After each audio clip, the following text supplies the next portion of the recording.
We are rolling. How does that make you feel? Why don't we do an introduction?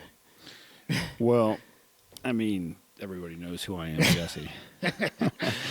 You, on the other hand, a lot of people don't know who you are. They just think that you're a made-up name that maybe exists, but I can promise you it's not fucking me doing about 100 hours of video a week. This is true. I am the person that has to complete his nightmares, or I guess his video projects. My name's Jesse, the Chief Operations Officer for Sparta Sports and Entertainment and Sparta Media Group. Yep. I mean, it's been, 14 years now? 2009. 2009. What has this ride been like for you? Oh, man. It's been crazy because it's gone across so many different avenues of life. Yeah. Because when it started, you actually approached me when I was working in the bar, because I was working at Electric Cowboy, and bar backing, having a good time, thought video was in my rear view, and you had convinced me to invest in gear, because all my stuff was way outdated at the time, and come on, it'll be great. So I put pretty much my savings into that, and got a new camera, got a new computer, and basically for the next year or so, I was shooting MMA events on top of a rickety ladder in some very, very sordid environments. But it was fun getting back into it. It seems like it was a lot bigger to me because it was new. Yeah, I think we only did like 4 events that first year. Yeah, I'm trying. I don't remember. I don't even think it was 4. It was just 2 or 3. But it's funny because I remember really wanting to do it and telling Becca oh, we should. I got this idea. We should do this. And then we found out the permit costs more than we had. So we literally collected cans because aluminum was paying well to get the last $100 that we needed to buy that first permit. Oh, I forgot about that. Yeah, and then I told you about this brilliant idea of selling DVDs to fighters. Yes, you did. I didn't need to get paid because I would make my money by selling DVDs. And it would just be rolling in. So my new computer, as part of it, it did burn DVDs. And I was very excited. They were a big hit at the time. Yeah. And I remember setting up, you let me set up with, I think they were selling merch. Well, it wasn't even merch. It was up at the front. And people were supposed to come up and claim their DVDs. And I don't think anybody claimed one. You may have gotten somebody out of just pity to come and buy one. Yeah. And then, I didn't know what I was doing. So it took me 3 weeks to turn around an event, even though it was one camera and there was no audio or anything like that. That was good. It was just me figuring out how to burn it. And I made $20. Yeah. Then we did that for several other events. And I was just oh, this isn't going well at all. Because I think the most I ever sold was 5 or 6 DVDs. Because, most people didn't even know we had them. Yeah. We didn't market it. I didn't market it. Yeah, we didn't really have, we didn't know what the hell we were doing with social media at that time. Or it wasn't really prevalent. It was Facebook was there, but it wasn't so much a networking platform, as it is now, or LinkedIn. Yeah. No, because we had...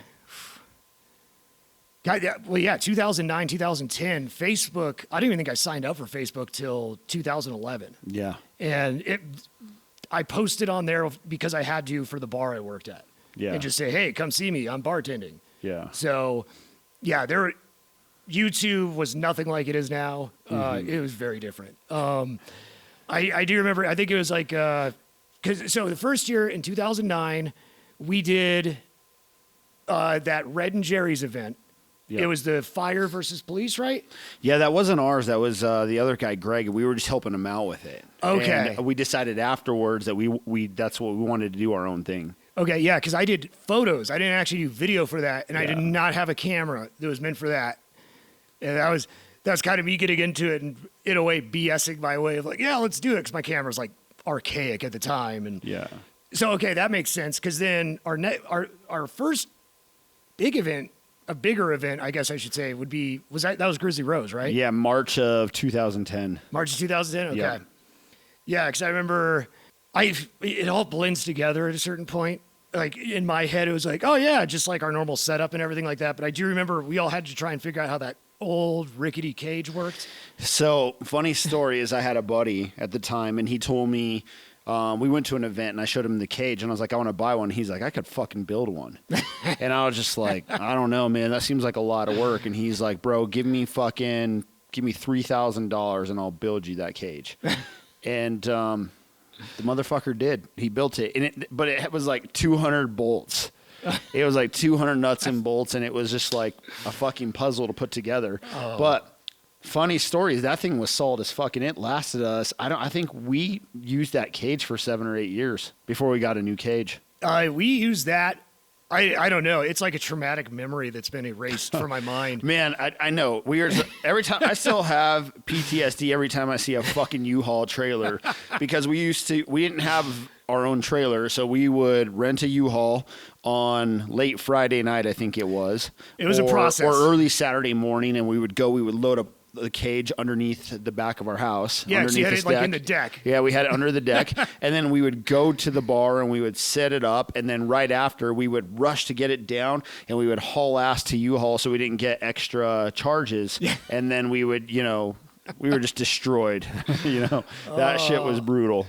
Dude, I would try and get out of it as much as possible. And for the first year, I had the mercy but I'm just selling poor old DVDs. What am I to do? And yeah. I remember it comes down to just like everybody's got to put their weight in because, we were relying on friend power. Yeah. And we'd have friends doing it, but at the same time, sometimes friends wouldn't show up. And I think after a few times with that cage, excuses were growing. Yeah, it ended up being me, you, and Becca, and then a couple of years down the road, we found Rob, and at that time, Rob was a cheap date. Bought him a steak dinner or some Mexican food, and he would show up and help unload that shit. That's true. Yeah, he came along. What was that, 2011 or 12? I don't remember exactly, but it was a few years into the journey. Straight. I think it was closer to. I think we'd been doing it about 4 years. It was like 2012. Late 2011, early 2012. That would make sense. Yeah. Yeah, because he came along, and that was like we had a whole group of fresh faces for that. Yeah. Because we weren't quite to the broadcast production level. No. And I was out of DVDs. We stopped selling DVDs, and I was getting legit paid. So it was nice. I remember this time. This guy was like testing the tree stand at Red and Jerry's, and he fell off and he like bashed his face on the side of the cage, and he like split his eye open. No, so this was the first time that they had put the tree stand on, because before that it was a very rickety tree stand. So they had this like, don't worry, Jesse, it's going to be very safe. And basically I showed up and everyone was kind of acting a little weird, and one of the co-promoters, one of your old partners, had this like gash on his head that was covered by a bandaid, and everybody was acting really weird. And then after the event, everybody came and told me what happened is they put it up to test it because it was like a really rushed weld job. I mean, it was done well. I think it was put on wrong. But yeah, we're like, whatever you do, don't fucking tell Jesse what happened because he'll freak the fuck out and he won't want to get on there, and we need him to get on there. Because so how it worked is, it wasn't like most stands these days where you just, it's like a quarter of the way up. Yeah. And then you could stand and look over. It was all the way at the top. Yep. So you're basically at 9 feet standing up. So at Grizzly Rose, the ceiling was 12 feet or 15 feet, but I was up in those like rafter things. Like I'd have to bend over and I'd get dust all over me. Yeah. And so if you fell, it was a fall. Yep. And yeah, he fell, like just cracked his head. And you guys put it back together. It ended up working. I think it was just put on wrong that one time. Yeah, he got fucked up. He did. I think it's like 25, 30 stitches the doc gave him right there. And I was like, whatever you do, don't tell Jesse because he's not going to want to get on that. Fuck, I didn't want to get on that thing, but we needed it to happen. It was rickety. I'd bring friends out, and they'd be like, oh, do you feel safe up there? And I was just like, it's just normal to me. I mean, because I probably put 200 to 300 events on that thing, something like that, like over the course of 6 or 7 years. Yeah, it was a long time. Yeah, it was a long time before we evolved. But I was just like, I remember watching this video in Washington of a camera guy before we went out to do our show in Seattle. Yeah. And he like passed out and went over and into the cage, and I just kept like replaying that in my head, like you weren't gonna pass out, but the shit was gonna give way because it wasn't put together right. And you were gonna go over into the fight. Well, that old cage. Oh, It's especially after we got the current cage, it's a wonder how it worked. Yeah. Because it was, it was just an amalgamation of steel that you had to basically custom build each time because it never went together the same way twice. It really didn't, but man, I got to give him props. That motherfucker built that. And no fatalities. Yeah, with just looking at it, it was just like he looked at one and he's like, I could build it. He was great engineering skills, a great construction guy. Yeah. And he did make it work, but fuck, it was 200 pieces of nuts and bolts and it never went together the same way 2 times. Yeah. I don't know. Yeah, that because we used to travel with that too. Yeah, we took that to New Mexico and Seattle and, and all those places. And, looking back now, we're like, fuck, man, I can't believe the shit that we did to make this thing work. It's been a journey. Yeah, because we had... When did we get the new cage? It was like, honestly, we didn't get it until like 2017 before we did the TV debut. Is that why we got it? That is. For the altitude? Yeah, for the altitude deal. And we had just worked together with WSOF with the Gaethje fight and World Series of Fight, and we saw how nice that cage was. Yes. And then we were like, fuck, we need a new cage. Yeah, because it had run its course. It needed to be retired. Yeah, it really did. I mean, it was fucking crazy, and it's crazy to like look back now, and and people are like, dude, I can't believe what Sparta's become, and did you ever really think it would become this? And I mean, honestly, I feel like we did because we kept fucking going. So it was part ignorance of not knowing any better. But just having that crazy dream of believing. And then we started to have breakthrough moments, years down the road where we were selling, a ton of tickets in arenas and we were getting attention, nationally. And I think that's when it started to get fun and it really like lit the fire under our ass more. Yeah. And then we got a brilliant idea to take it to another level, which requires more work and more sacrifice and more money. We got the idea. Well, I didn't want you to feel left out, Jesse. I was just a passenger at that point. Yeah, but I feel like you're more of an enabler because like I come to you with crazy fucking ideas and then you're like, are you fucking nuts? And now you're just like, I know he's not joking, so we just have to figure out a way to do it. This is why you got to learn to say no. It's a big life lesson. I learned it when I turned 40, which was a couple years ago. So... Did you though? Because I still feel like we're balls deep in some crazy shit every day. Well, now I'm just used to it, so I'm here for the ride. Oh, we have other people that the younger crew now that doesn't know any better, and this is true. They think that the red flags are a circus. You got or the carnival. You got to hook them while they're young. It really is. But when I look back into those early days, it's fucking crazy just to see the evolution. Like now, when we look at like the content and.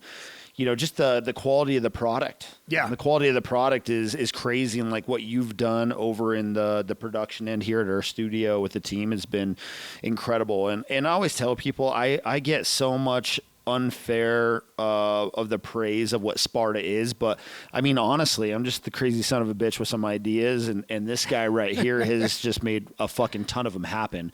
Sparta wouldn't be where it is today without Jesse, and even without Becca. She was a big part of it for many years, and she still trickles around the shows here and there, and now we have Jessica helping us out, and Vern, and it's a whole crew, Nick and Tom and, and Mike Kelly and Garce and everybody that makes the shows a reality as well. Oh, yeah. And, Ryan now, it's like, it's fucking crazy to look around and see all the people helping now when it used to just be 3 of us. It's grown a lot. I guess it was a long time where it was just a few of us constantly being there. And then, I don't know, it's constantly worked. It's been a war of attrition, learning. We weren't schooled in any of this. We had to learn how permits and all the fun stuff worked. In every state's fucking different. Yeah, when we would go abroad, you'd kind of learn about how way different commissions were. Yeah. Some of them don't give a fuck, and then other it's just like it's crazy, man. But like I love that experience of traveling the country, and we've met some great friends along the way that like we wouldn't have met had we not done this business. Yeah. God, yeah, Seattle is the one that stands out. I had a blast in Seattle as far as like production goes. Seattle was just fucking awesome. Like we went out and took the crew to dinner, and we went and saw the original Starbucks and you know, Pike's. What is that, Pike's Place? Yep. It was really cool. And, you know, the experiences of doing that, we wouldn't have got it anywhere else, you know, had we not done it. So we feel like we, you know, created a way to travel and get it paid for. Yeah. No, but sometimes it didn't get paid for. I know. That's, you know, that's entrepreneurship right there. Sometimes you got to just roll that dice. Like maybe you win a trip to South Dakota. You know, Jesse, a really important part of this story that like I've been talking to you about ever for sharing, and a lot of people don't know, is, you know, you're a recovering addict. And what is crazy about your story is that you were still fucking working. You were functioning, obviously not to the level that you can and you're capable. But I'm like so proud of you. I mean, we've been through a lot together, and I think that it's a good time to share your story because somebody out there is fighting addiction, and to show them that, you know, it could overcome. You know, what year was that the addiction like got full blown?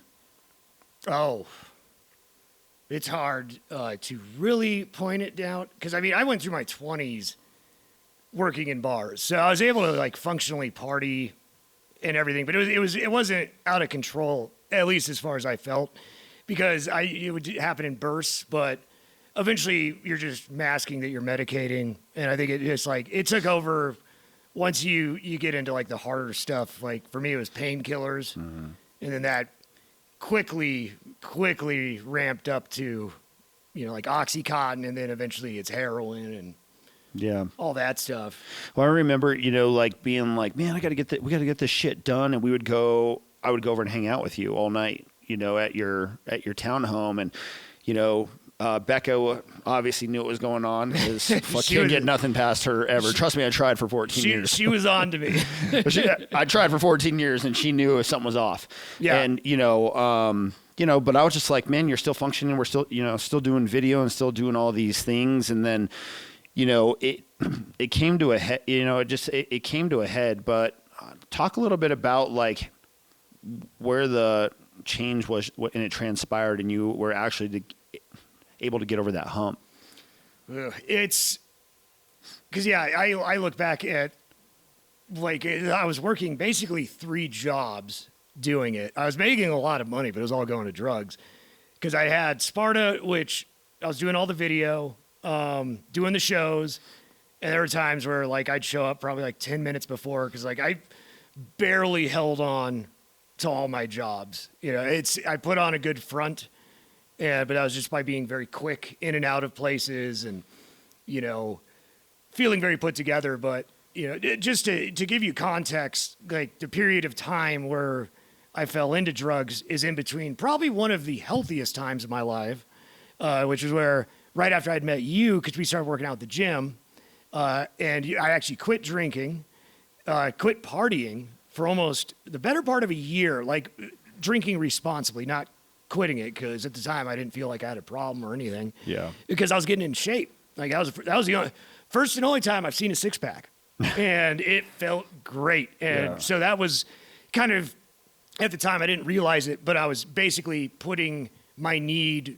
That became my vice, which is a healthy. If you're gonna have a vice, have working out, because that, I don't know, like it felt good. I was doing good.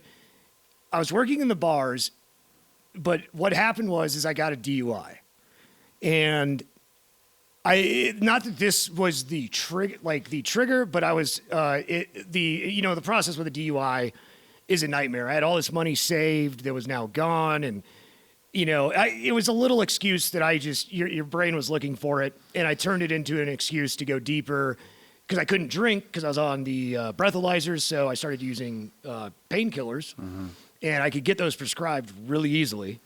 And I remember it was my 30th birthday. We had all gone up. We had a great trip up to Silverthorne, me and a bunch of friends, and I woke up the next morning, and I realized that on my last birthday, I had started taking Oxycontin every day, and I had done it for a year straight. And that's what I realized. And so I started trying to pull back, but I was like, I was addicted. I'd get sick. And I never talked to anybody about it. So instead of like trying to reach out, it just kept getting worse and worse because you need more and more to keep functioning. And it's not that the entire time period I was, messed up. There were definitely moments where I got clean. I'd go see doctors, get on, methadone a couple of times, Suboxone, but I didn't want to quit is the problem. Like, because you need to change your entire environment to really do that. And I was making it work. So I really didn't have my life falling apart around me, even though I think looking back, I can't believe the amount of work I was doing to barely squeak by as a functional addict. Yeah. And I remember, there's like several points, like we did this New Mexico show. And when we went on trips like this, especially if we were flying, I'd have to get clean to a point. Cause I knew like you were flying, you can't take the drugs with you. Yeah. Like I wasn't going to do that. But like, especially I think heroin started coming around in 2013 when I started working at a bar in Boulder just through a contact. That's how I got into that. It was cheaper and I was definitely hurting more for money. That's where shit got really hard to kind of pull between. So I'd go on these periods of clean in a hole, then clean for a little bit, just kind of back and forth. And I remember we did a trip to New Mexico. And because we were driving, I brought stuff with me, but I didn't calculate it right. And I ran out mid-trip and I got really sick.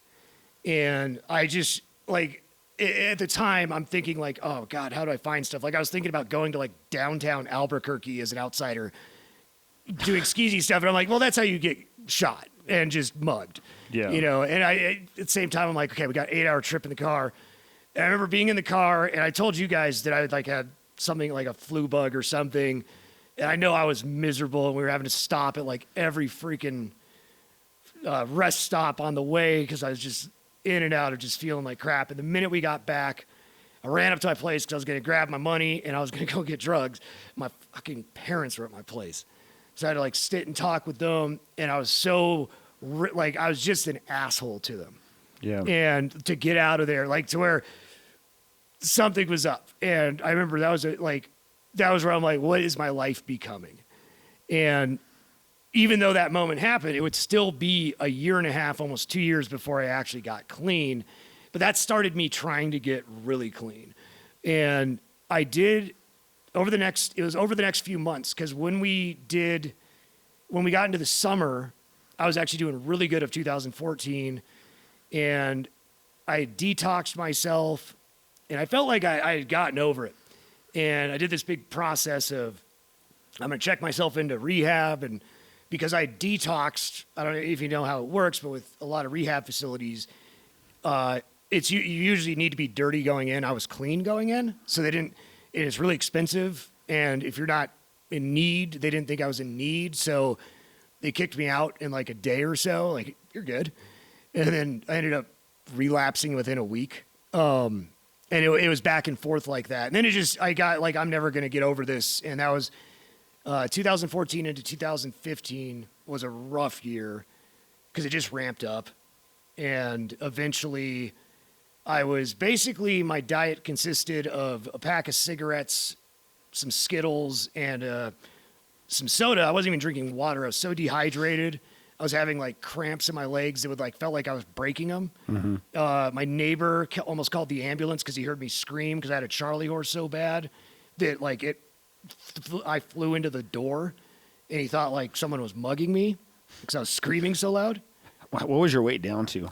So when I was in shape right before this, at my like lean where you got me to, I was 170, and I had gotten down, and I didn't even realize it, but I was down to 144. Damn. You could see every rib in my back. Yeah. And like, I can't tell you how unhealthy it is. Like, just thinking about what I put my body through, opiates, you don't go to the bathroom much with them. You're not eating anything. Your body has nothing to push out. Like, that's because you're just so happy with the heroin. Yeah. But, heroin isn't enough. I needed to be up to work my job. So eventually you start using amphetamines, and it's a nice way of saying meth. I didn't smoke it, but I'd inject it with the heroin, and that's how I stayed up, is doing that. That's the end game, because it's a matter of time before you're going to have a heart attack. Yeah. And I know, I would wake up on the floor with blood everywhere because I'd pass out with a needle in my arm. I remember you'd go get drugs. I'd drive down to really ratty areas and just not caring, get my stuff, and I couldn't even wait till I got home. I'd have to pull into a car wash or something, and I remember waking up with, fortunately, a security guard, not a cop, knocking on my window, and there's a needle in my arm. They just didn't see it. And I'm just like, what am I doing? So I was at a point to where, in my head, I went through this, because it was a really busy summer. I was starting to get noticed. That's where Becca was really on to me.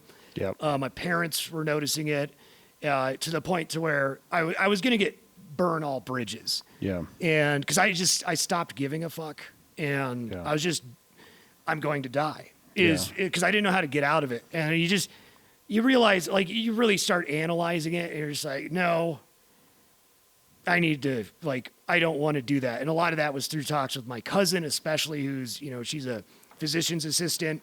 Yeah. And I'd kind of used her. And my first time I got clean, and she was very nice to me, but the second time she was not, and called my BS. And then I had a few friends like that really called me on it. It's kind of what you have to do with addicts. And I've talked to some people that have had friends or family that have gone through addiction since. And it's a hard thing to do, especially if you're family, because you don't want to push them away. But at the same time, when you're an addict, you're looking for any sort of enabling. Like, I could guilt trip my mom so easily. Yeah. And I still feel bad for how I played those games to get money, little amounts of money, or getting caught stealing stuff from their house. Like, I did the most damage to my parents, but through the tough love, that was really how I came around. It was more of like, there was a part of me that was kind of like, well, screw you. Like, I can get over this so I can show you what's up. Like, it was literally this weird little fire, but it was me latching on, because obviously I didn't want to die. Yeah. I didn't want to be an addict. And a part of it, like, ever since I realized I was addicted to drugs, I felt like the bad guy. Because I remember Dare. Like, even though I smoked pot in high school and did stuff, like, This is your brain. This is your brain on drugs. Exactly. Well, yeah, I remember, just everybody, in society looks at drug addicts as the bad guy. And I'm not saying it's good, but it's usually, there's issues there. And it's fucking hard to deal with. Yeah. Like, on either side of it. And when you're in the addiction, like, I'm looking back with hindsight, I can't tell you, like, that, to me, it feels like I found this door and I made a plan and walked through it, but it was hard. It was a lot of struggle to get to that point. So I made a plan in October of 2015, and I started, because it was like, well, you either you quit or you die. And so what I had to do is I had to check myself. I had to basically block off every avenue of retreat. So I started telling people. Like, first, I fully just opened up to my family, everybody who either suspected or may have known a little bit. I just fully came out with everything I was doing, and I need to get clean. And so I had 2 nights left of work, and I had to get some affairs in order. And I remember I had to work this Halloween night at a bar, and that's where I was, like, at my weakest, because I was trying to, like, get ready for the weekend and come down, but I knew I was going to party a little bit, and it was just this crazy mindset. And I remember that's where I really first looked at myself in the mirror, because it was Halloween, so I was in a costume, which I can't remember, it was like a circus, like, psycho clown theme, and I had this big old clown pants on with these overalls, and I could see into the mirror, and, like, it was like seeing an emaciated husk of just, I was yellow, and I looked at my arms, they were just full of scars, and I was just like, oh. And, basically made a plan to quit. I was very fortunate.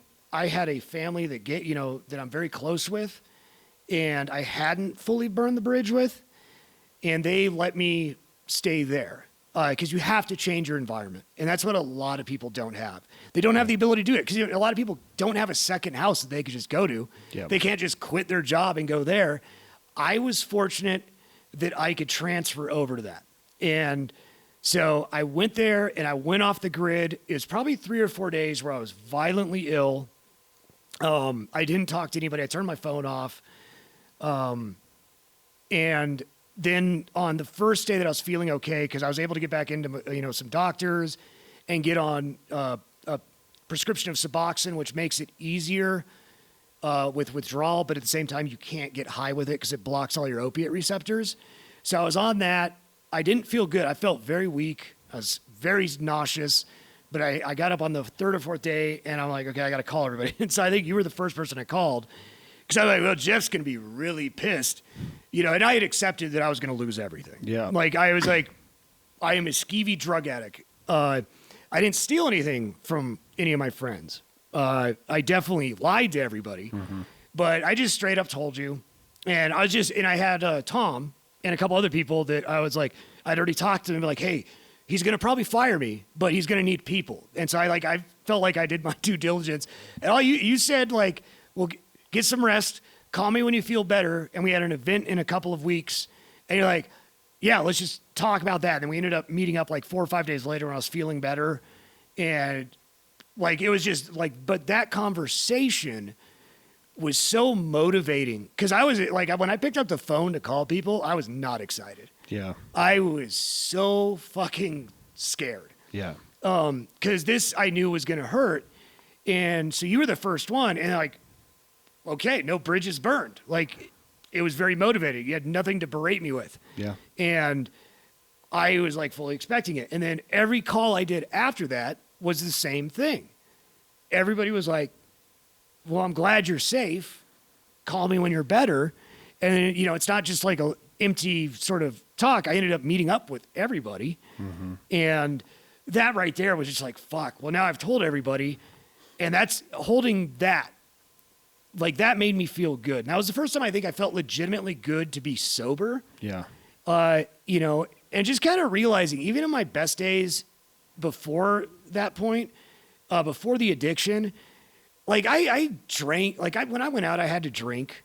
And it's not that I like drinking, I had to be on something. I would say yes to anything. Yep. And I've done a lot of work on my, mental capabilities and psychological function since. And, definitely have learned a lot about myself that would have helped 20 years ago. But, all I can do is pay it forward. And, I've helped, hopefully, or at least given some advice to people on how to deal with it. Well, I'm proud of you, man, because I know, like, we've had a lot of stuff happen that a lot of people don't know about inside the company. That's basically a family. And sharing your story could literally save somebody's fucking life. Now to the point where Sparta is, people will look and be like, oh, it's this big thing and they're successful and they have all these things. And, the reality is that, we've literally, I feel like we've gone through hell in so many different ways. And when I look back at moments, and I don't know why, but this one really sticks to me, when we were getting ready to do Pepsi Center and we worked for 3 fucking days straight. We did not sleep. It was 3 days straight.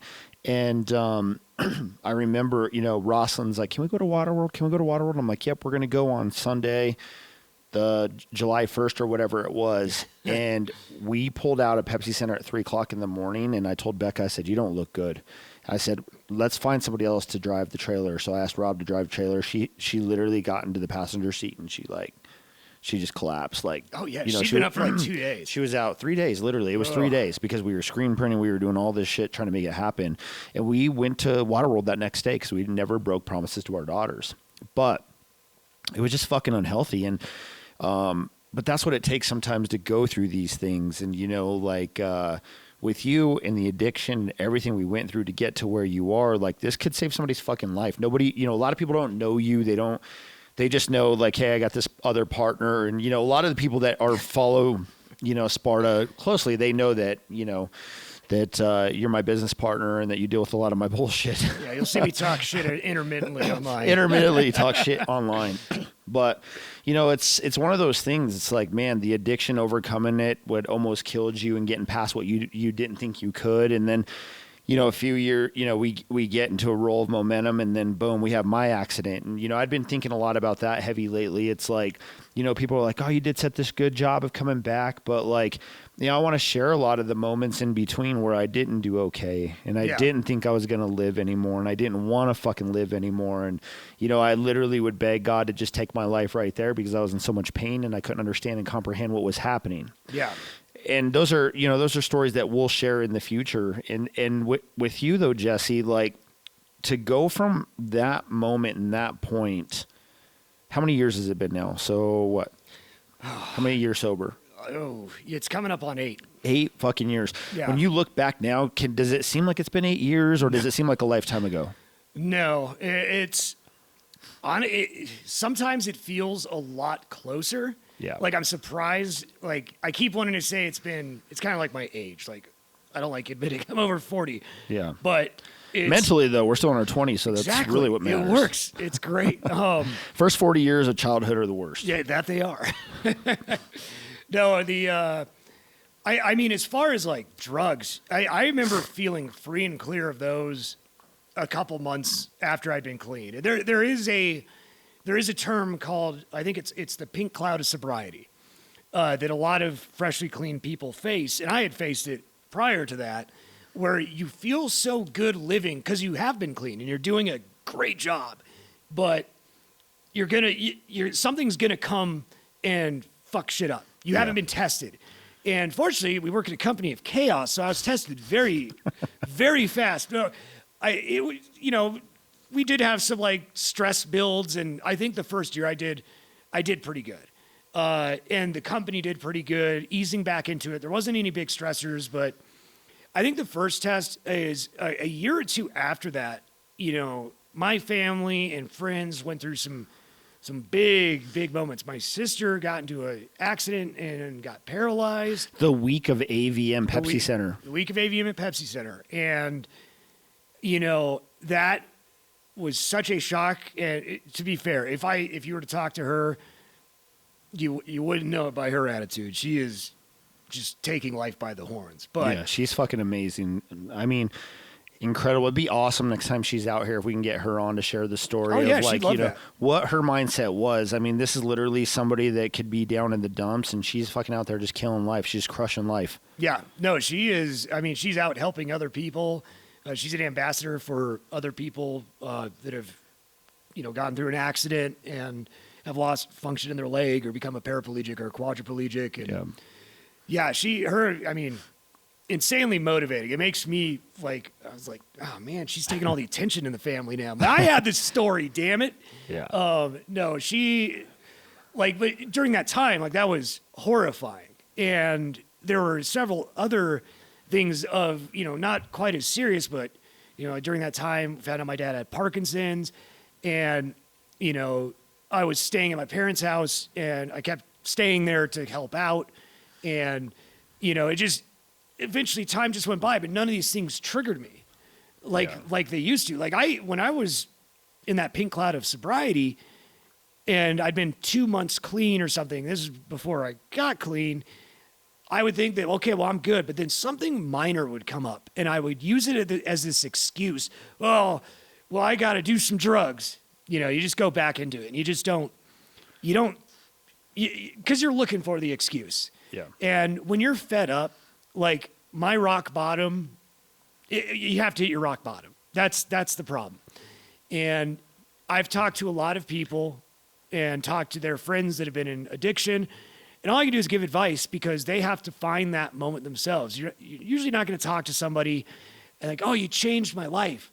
But if you do it right, they're going to remember that. Mm-hmm. And when they do hit their rock bottom, they're going to remember that guy came through it or that girl came through it. Yeah. And they're going to go through it. It's crazy. I'd been talking to my brother a lot recently. My brother's story, did 23 years in prison. Yeah. But he was a gang member. He was a fucking drug addict. I mean, all of it. And to see him now, at 53, 54 years old, he is now just getting into a place where he's like, I'm willing to share my story if it saves somebody's life. Yeah. And that's what you don't know. We talk about it all the time, or if like I know somebody that's close to us that may not, and I'm like, they're talking about somebody battling addiction, and I'm like, you should meet Jesse, and they're like, what, really? That guy, he was an addict. They wouldn't know now looking at you, but when we look back into those moments, we're like, fuck.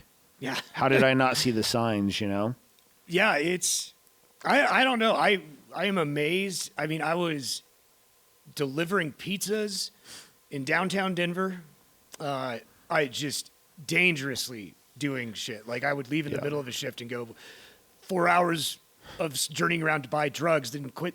I get off that job. Somebody didn't get their pizza. They're fucking pissed. Oh, dude. And I worked at a very, very sketchy pizzeria. No one is there anymore, just in case anybody knows where I was working. It's a good place now, but we were all doing like just bad things. No one cared.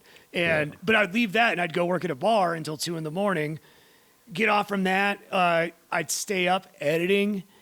I remember I would stay up for days straight and then I'd crash for a day or two. Yeah. Just not because I was getting good sleep, but because my body literally could not go further and I had no sustenance. Yeah. I would stay upright at my computer so long. I remember there was an event and it was summer because it was right near the end in 2015. And I had been at my computer I'd been vertical for almost 48 hours and hadn't rested. And I nodded off at my computer, which was a habit, and woke up like really late and couldn't walk right because my ankles were filled with so much fluid. They were like 4 times the size. And I didn't know what to do. Yeah. Like I couldn't drive. So I can't even remember how I dealt with the event. I think I wore jeans and like it was, I remember it was like ridiculously hot out. But I would function and I wouldn't find that abnormal. And while I'm taking a good consideration to hide it on the outside, I remember being very brief with people because I knew I'd have like sunken eyes. I'm pretty sure if somebody really thought about it, they'd be like, wow, Jesse's sick a lot. Because I'd always be like, oh, I got the flu. And then all of a sudden I wouldn't. I'd be really happy and like, hey, how's it going? I'd really want my money, need my money. Yeah. Like I'd be like, Jeff, what do you need? What do you need? Well, I just gave you this like 2 minutes ago. Where's my money? Just hampering. And those are telltale signs. And I remember Becca would be like, I'm telling you, he's using. And I'm like, no, he's not. I'm like over there with him. Like I'm watching him edit. We're doing videos in that little room. And I'm like, no, he's not. And she's like, I'm fucking telling you, yes, he is. And that was like early warning signs to never lie to her because she would find out. She hasn't just called out me. She's been on the nose with a few people. Oh, she always is. Yeah. Like she knows, like she knows if you're lying, if you're not fucking telling the truth, she's a fucking human lie detector, legit. Oh, she can see your soul. Yeah. Like she knows. Mine was black. Yeah. And then the emaciated. Like I think physically, if I would have taken my shirt off in front of anybody, they'd be like, "Oh my God, get this guy a hamburger." Yeah, like, for real. It's crazy. I mean, there's still some shit that I don't remember, but like coming up on 2 years from my accident, my memory, I can now look back clearly in moments, or I'll be like, oh fuck, I remember that. I remember when we did this, or, in the moment, like we're talking about something, I was like, I remember that. But one thing that I've done, that I recommend to anybody out there, like in their life, is I've journaled for about 7 or 8 years. And that was my book of life. I'd go back and read shit and be like, oh my God, and, it's just crazy. Anybody who can overcome addiction, you are a fucking gangster. You are amazing, because unfortunately most people don't come back from that. No, it's, you're looking at 80, 90%, basically like a recidivist, shouldn't use big words that I can't say right now. Grammar daddy messed up. Grammar daddy did mess up. Oh man. No, you could relapse. 80-90% of people who quit their first time, they're going to go back. Yeah. And they're going to relapse. And that's not saying, like, that's not a negative, like, you can't do this. It's just a stat. Yeah. And that's not saying that it's that way for everybody. It's, like, for me, I probably went through, honestly, probably a few dozen serious attempts. Yeah. And that's why you get frustrated, because you're not changing anything. You think you're just going to wake up the next day because you're going to say, it's like going to the gym. That's another thing that I'm chronically guilty of. I'm going to start my routine tomorrow. Yeah. And then you get up the next day and you're like, I'm so comfy in my pattern. I'll start tomorrow, because, like, that's going to change anything. Yeah. And on top of the fact that you get sick without the drugs, you get, like, you physically, it's the most physically uncomfortable feeling I've ever been through. Like, that doesn't help. So yeah, you need a support group. And when you are an addict, it is hard to maintain that, because you're going to probably burn a lot of your bridges. But I know some people that have been way, like, I know a lot of people that weren't as fortunate as me with, like, a strong family or big friend group that mastered through it in way harsher conditions. Like, me doing it is, like, I hold that to myself. I applaud myself and my friends and family that stuck with me. But I know some real gangsters that have, I don't know, like, I look at them and I'm like, I don't think I could have done that. But you can. If you do it, you can. Yeah. It's crazy. You know, I remember, you know, just growing up, being around it a lot and stuff. I always just thought, like, it's a fucking excuse. If you're an addict, you can fucking not be an addict. If you're a drunk, you cannot be a fucking drunk. And after I got a lot older, and, you know, I had a very broken relationship with my entire family except for my sister. And when my brother was getting out of prison, he was part of this group, this peer group. And my sister had invited me to a family counseling session. I was like, I'm not fucking going. I don't need to fucking be there. And somehow everybody went except for me. And my sister was telling me, because she knew how I felt about it, she told me that there was a story of a man that got up to speak, and him and his wife were both very affluent doctors, and their sons were star fucking athletes. And one of them got injured in high school game, hurt his back, and he got a pain pill. Well, that pain pill led to a fucking addiction, and then he gave some to his little brother, and led to an overdose, and the little brother died. Yeah. And it was just like, fuck it, you know, addiction's a real thing. It is a disease. And but you don't realize that. Like, you're just like, dude, that's a fucking excuse. You don't want to fucking drink, then don't fucking drink. You don't want to do drugs, don't do drugs. But it's not. And it took me many, many years to figure that out. Now seeing people overcome it, it's like, holy shit. You know, I went to the Aspire event a couple weeks ago at the Gaylord, and it was Magic Johnson and a bunch of other guys, and I had posted, Marcus Lemonis, I had posted that I was at the event, and a good friend of mine, Jane Lanning, who lives in California, she's like, oh my God, my friend, he's Magic Johnson's manager, and he was, you know, he would love to meet you guys, would get along so great, and she's like, I'm going to introduce you to him in a group chat. So his name's Darren, and she introduces me into a group chat with him, and, you know, we start talking, and he's like, hey, I just wrote this book, you know, check it out, and blah, blah, blah. So, like, I checked out, you know, the book. This guy's like Magic Johnson, Dennis Rodman. He was Joe Frazier, Muhammad Ali's manager. He was making like $250,000 a month selling baseball cards when he was in high school. And this is back in the fucking 70s or 80s. Oh, but one day, he comes from a great family, loving family. He has a toothache or a wisdom that needs taken. Goes to the doctor, gets that wisdom tooth taken out. They give him pain pills. Yeah. Oh, felt like Superman. It's the greatest fucking feeling I've ever had in my life. So he went back to his mom and said, I want more and more. And anyway, it led to a lifetime of fucking addiction for 20 plus years. Yeah. And this guy was functioning on a very, very high level with high clients. And, it just made me realize it's like, man, it's a real fucking thing.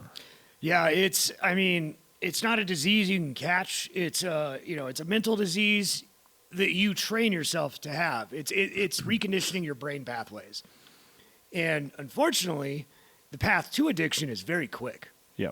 Because with Oxycontin and heroin, and now, which I'm glad I wasn't around when this was getting big, fentanyl, you can, like, in a matter of a couple of weeks of heavy use, you can be physically sick coming off of it. And then you're looking at quadruple, if not more time to feel normal again. And it's not just physically, it's like with cigarettes. It's not just getting over the physical addiction. It's basically you have to recondition everything. Like for me, I couldn't be in my townhome. I couldn't be at the jobs. I had a problem for months. Like I'd have to, you learn to fight every trigger you're going to get. Because like I would get triggered going on certain roads out in Westminster because those are the same roads that I would drive to get drugs, which isn't saying a lot. Highway 36 would give me that feeling because it's in that direction.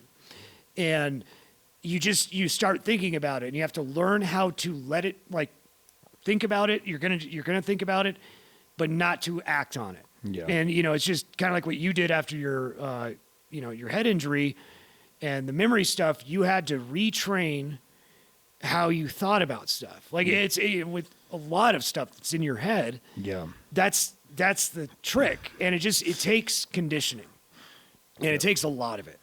And eventually you realize you drive by something that used to trigger you and it doesn't trigger you. Yeah. It's crazy that you say that. One of the things that really fucks with me still is if somebody's hitting a stapler. Because what I remember in the hospital is the staple gun going when they were stapling my head. And I don't know what it is, but it fucking it gives me the chills, the hibbity jibbities. Like somebody was in the office. My daughter was like, I was like, what the fuck are you doing? She's like, sorry, Daddy. And I was just like, it's crazy though, because the brain is like that. Like just things will take you back, or a smell, or driving down a road, or the way that the clouds look for me. I'm like, oh, this looks like this day. Yeah. And I remember these things. So like retraining your brain to like get past those things is fucking tough. Yeah. Yeah. I mean, it's one of the hardest things that anybody can do. And they haven't really correlated a lot of that, especially like with addiction and stuff. Like, I think that's why people sometimes get upset when people refer to it as a disease, and some people misinterpret it when they say it's a disease. It's not necessarily, it's not a disease. Like, I don't know, sometimes people think it's people not taking ownership for it. Right. Like it's something that we do to ourselves by enacting on it. Mm-hmm. But we don't necessarily always know why we're getting triggered to do it. Yep. Why for me did I feel so comfortable saying yes all the time to anything that was put in front of me? Like, I remember trying weed. Mm-hmm. And all I remember doing is eating a bunch of like fast food and feeling sick, and I would smoke weed, or even like the first time I was drinking, it was cool. You do it on the weekends and had to get a buzz, like, woo, being a 15 or 16-year-old little like idiot, just be like, woo. But it wasn't until like later in life, I remember like really heavily leaning on it. That's how I felt good out in social environments. Mm-hmm. Like I know I was a lot of fun at places at a certain level, but a couple beers to get there, which isn't a bad thing. Most people can have a couple beers and be fine, or get a little buzz and be fine. I would start that would be fine for a little bit, but then I'd need more. Yeah. Especially if things were stressful or if I was nervous. Basically, any excuse that becomes your crutch. I am better when I am more twisted. Right. When I am more fucked up, I am handling shit good. And then there's a point where you realize you're too drunk or you're too fucked up. And then you just go to bed. Yeah. And that's how I dealt with my problems, because since, things in childhood, you trace it back to all these, different things. And basically I would act like that. It was a disassociative response, I think, is what we figured out that it is what it was called. Yeah. Putting Band-Aids on bullet holes. Exactly. It's like we came from that generation though where, I remember breaking my collarbone and being scared to tell my dad because I was going to get my ass kicked for fucking being a dumbass. But, that's when you got your ass kicked for getting hurt. Because it's like, oh, being a stupid little fucker, fuck around and find out, and then you get your ass kicked again when you get home. But, it wasn't okay to talk about your problems or what went on behind the house or, anything like that. It just basically, let's put this Band-Aid on this bullet hole. And then it's not for, in many cases, many years later that you figure out that it's created a fucking problem. Well, that's a big problem with even today as, it's not as bad as it was like when we were kids and even more when our parents were kids. Yeah. But even still, like as open and supportive as my family's been, like I don't remember wanting to talk about it or being cajoled to talk about it. I remember psychiatrists were still kind of frowned upon even coming out of high school. I had a sketchy view of them. Yeah. And some of it was earned. I did have some bad ones. Yeah. I mean, well, psychiatrists are a different breed, and especially neuropsychiatrists. Yeah. Recovering from everything that I went through 2 of them, and they're just so fucking intelligent, and they know so much about the way that the brain works, but I will still argue to the point that they don't know the fucking individual. Yeah. Completely. Yes, they have percentages and all the patterns that they want from whatever, and that is very important and helpful information, but sometimes it's lost in the focus that you're your own individual and this is reacted in a whole different way.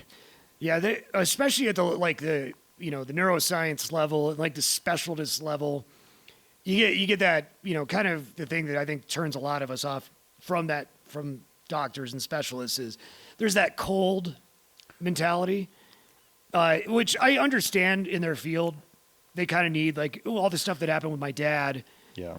You deal with a lot of it feels heartless because you're going through your worst moment. Yeah, they just deliver the news I mean, admitted they wouldn't get anything done if they sat there and cajoled with you and there are people that are trained to do that better. Yeah. They come in after and yeah, I mean, we talked about it before, some doctors are healers. Like genuine healers. And I don't think anybody gets into medicine that doesn't want to help people genuinely. But can you imagine the trauma and the fucking heartache of watching people go through the worst moments of their life if you can't learn how to separate it? Yeah. No, I see. It's like surgeons. Yeah. Because you're going to lose a certain amount of people. Yep.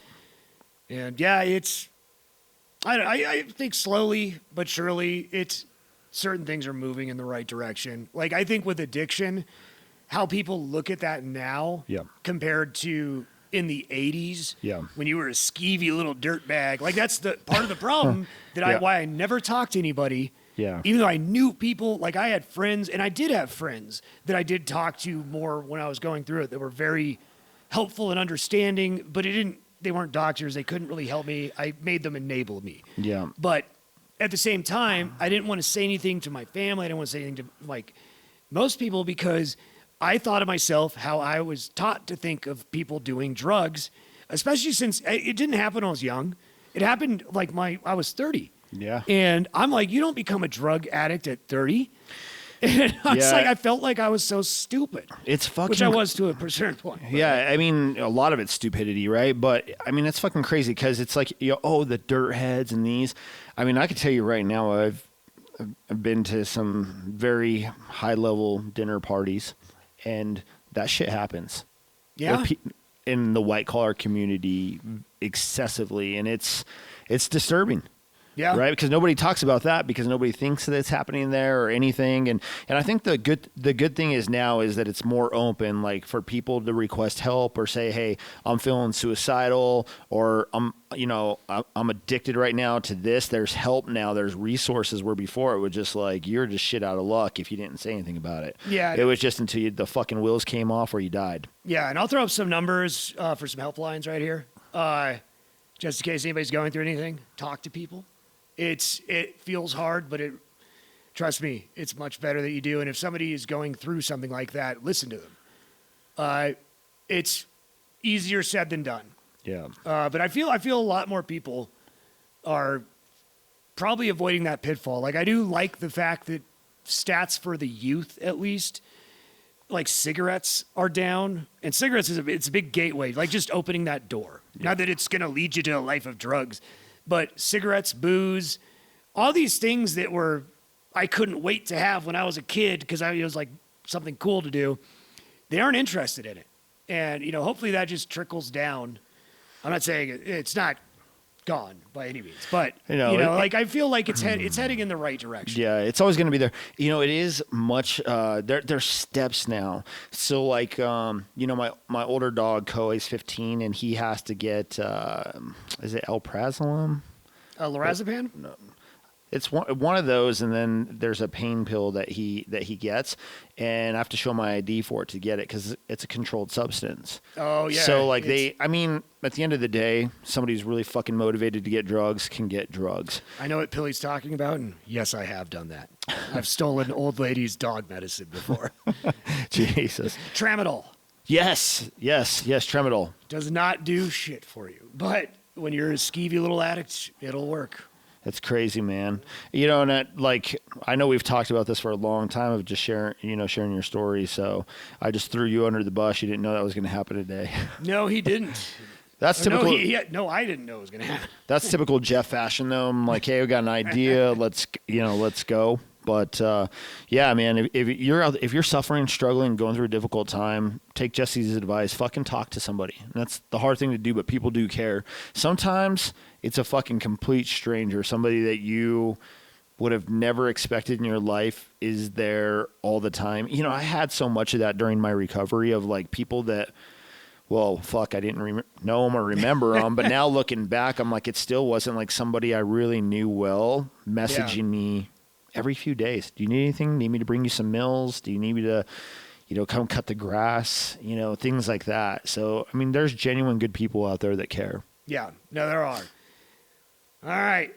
Well, since you ambushed me to tell my life story, at least you brought me a nice new shirt. Yes, fresh off the prints. Nice. Child labor goes great. Got your kiddos working. I need to get a couple more kids. That way, like, just running that workflow. More workflow. It's building character. Yeah, for sure. All right. Well, this was fun. Yep. Man, it's been good. We're excited to continue to share the journey of Sparta and how we started it from nothing to where it is now and where it's going. Yeah, no, we got stories, and his memory's coming back, so we can actually tell them now. So. Oh, maybe I'm just gonna pretend. One of the funnest things is fucking with people. They're like, "Do you remember me?" And I'm like, "I what's your name?" This guy at the gym that I knew forever, and he's like, "I wasn't sure I fucked with him." Such a dick move. I let him get. I didn't tell him until I left the gym, got home, had his phone number, and I was like, "By the way, I was fucking with you." But that's fun. You got to have fun with it now. Indeed. So, all right, guys. Well, thanks for tuning in. We look forward to seeing you on the next episode of Unapologetically Chasing Dreams.